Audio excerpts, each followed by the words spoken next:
Welcome to our channel, where life stories come to light. Before we begin, please support us by subscribing to the channel. We promise you won't regret it. All across the country, in every state, countless stories unfold, stories of everyday people going about their lives, some unnoticed, others making a difference. Yet every once in a while, a tale emerges that captures the essence of humanity, touching hearts and leaving a lasting impact on those fortunate enough to witness it.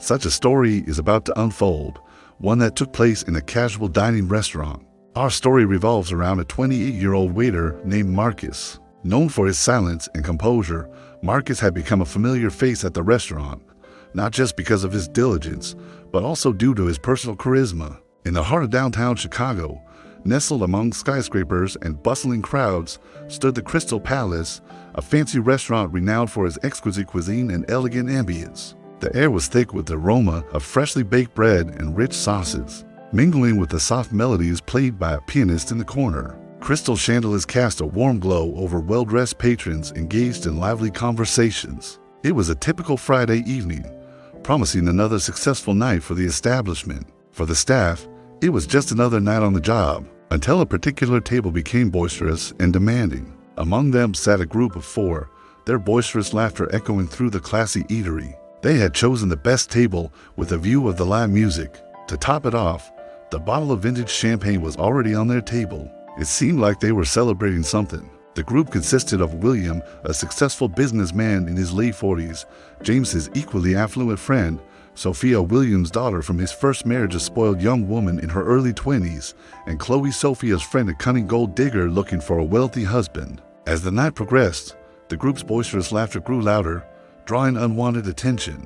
Other diners started casting uneasy glances, hoping the noise would subside. However, their wishes were dashed as the group became increasingly disruptive. And that's when Marcus came in contact with them. It was nearing the end of the shift, and the dinner rush had just started. In the midst of all this activity, Marcus maintained his cool demeanor. He greeted each table with a warm smile, taking orders and serving dishes. As the night went on, Marcus found himself approaching the table with William and his companions again. As he leaned in to take their orders, William caught Marcus's attention by saying, Well, looky here.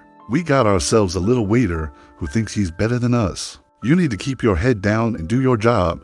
His words carried a mocking undertone, clearly intended to make Marcus feel inferior. At this point, other customers at nearby tables started paying attention to the interaction between the waiter and the group. Some even leaned forward, eager to hear how Marcus would respond. Instead of letting the insults get to him, Marcus calmly responded, "I'm sorry, sir, but I didn't catch that. Could you repeat what you said?"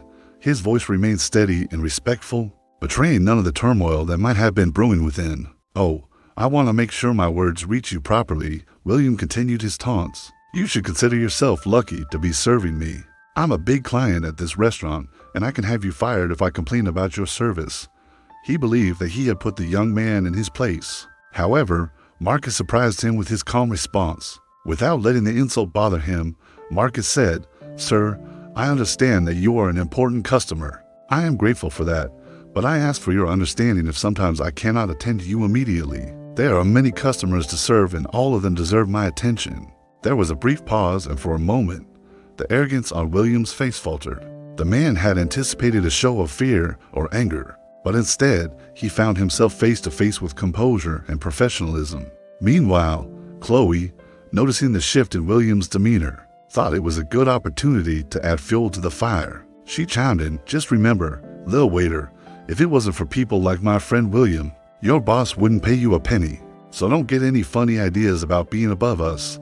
Her words were intended to demoralize Marcus, but little did she know that he was about to experience a significant change. With dignity intact, Marcus continued to serve at the restaurant without letting the insults bother him. As the night wore on, word of the encounter between the rude group and the composed waiter spread among the other waiters and managers. About half an hour later, as the other waiters were recounting the incident with amusement, they noticed a change in Marcus's demeanor. His usual cheerfulness had vanished, replaced by a somber silence. This unexpected transformation in Marcus puzzled his colleagues. After all, they had seen him handle similar situations in the past. So why was this time different?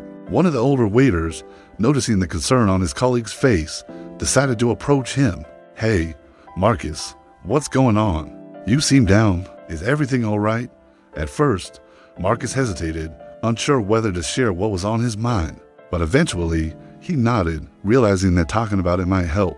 As Marcus shared his thoughts, the other waiter listened attentively. He understood that sometimes the most challenging part wasn't enduring the insults, but rather the emotional toll it took afterward. After Marcus finished speaking, the older waiter responded with a comforting pat on the shoulder. "Marcus, you handled that situation with grace. Remember, you don't have to tolerate disrespect. Stand up for yourself. You deserve it." His words resonated with Marcus. In that moment, he realized that he needed to take a stand, not just for himself, but also for the other waiters who might face similar situations. Determined to take action, Marcus sought out the restaurant manager. When he explained what had transpired, the manager listened intently.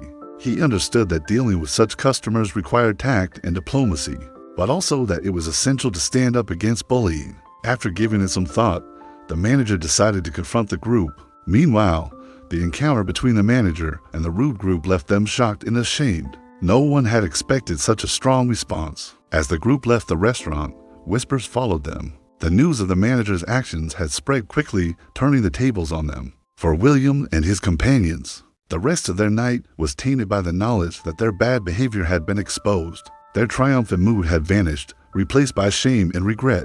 On the other hand, the customers in the restaurant celebrated the manager's decision with applause. They admired his swift and decisive action, which had restored order and dignity to the establishment. As for Marcus, he felt relieved and respected by his colleagues. His confidence had grown, realizing that he could rely on the support of both his co-workers and manager. From that day on, the restaurant became known for its excellent service and handling of difficult customers. The incident with the rude group served as a reminder that standing up against bullying and mistreatment was not only necessary, but also highly regarded.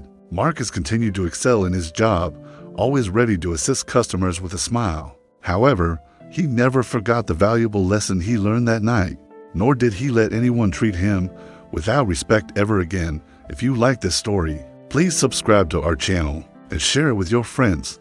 You can also leave a comment below to let us know what you think.